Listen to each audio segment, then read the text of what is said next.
Hi, welcome to this video. Today we're gonna guide you through how to export your videos on CapCut. Done with your video, but you want to export with the right settings, keeping the quality high, right? Or maintaining the quality.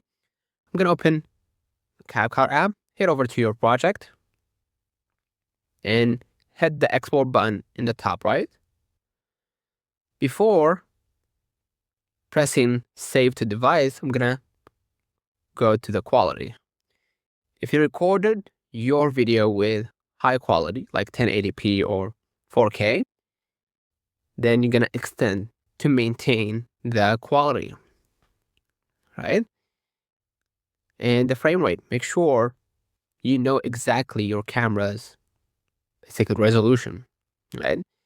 If it's 1080p with 30, if it's 1080p alone, all you gotta do is just keep it at 30, right?